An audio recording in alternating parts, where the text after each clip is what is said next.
பாராளுமன்றத்தில் வகுப்பு வாரிய சட்ட திருத்த மசோதா தாக்கல் செய்யப்பட்டது. கடும் எதிர்ப்புக்கு இடையே மத்திய அமைச்சர் கிரண் ரிஜிஜு சட்ட திருத்த மசோதாவை தாக்கல் செய்தார். இந்த புதிய சட்ட திருத்தத்தின்படி வகுப்பு வாரியத்தில் இஸ்லாமிய பெண்கள் மற்றும் இஸ்லாமிய அல்லாத மற்ற மதத்தினர் இடம்பெறும் வகையில் மாற்றம் செய்யப்பட்டுள்ளது. அதோடு வகுப்பு வாரிய சொத்துக்களை ஆட்சியரிடம் பதிவு செய்ய வேண்டும் என்ற பல்வேறு திருத்தங்களும் மேற்கொள்ளப்பட்டு உள்ளன. வகுப்பு வாரிய சட்ட திருத்தத்திற்கு திமுக எம்பிக்கள் கடும் எதிர்ப்பு தெரிவித்தனர். இது தொடர்பாக மக்களவையில் பேசிய திமுக எம்பி கனிமொழி, சிறுபான்மைய மதத்தினர், அரசமைப்பு, சமூக நீதி போன்றவற்றுக்கு எதிராக மத்திய அரசு செயல்படுகிறது.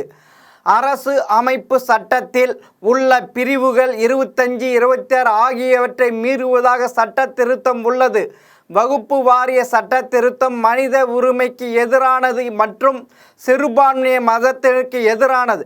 அதோடு வகுப்பு வாரிய சட்ட திருத்தத்தின் மூலம் மத்திய அரசு ஒரு குறிப்பிட்ட சமூகம் மற்றும் குறிப்பிட்ட மதத்தை டார்கெட் செய்துள்ளது. இந்த சட்ட திருத்தம் இஸ்லாமியருக்கு எதிரானது.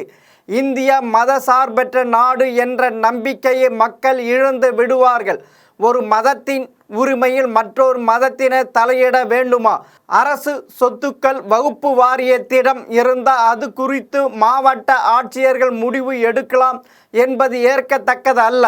மேலும் இந்து கோயில்களை நிர்வகிக்கும் இந்து அறநிலையத்துறை போன்ற அமைப்புகள் இஸ்லாமியர்கள் மற்றும் கிறித்துவர்கள் அனுமதிப்பீர்களா?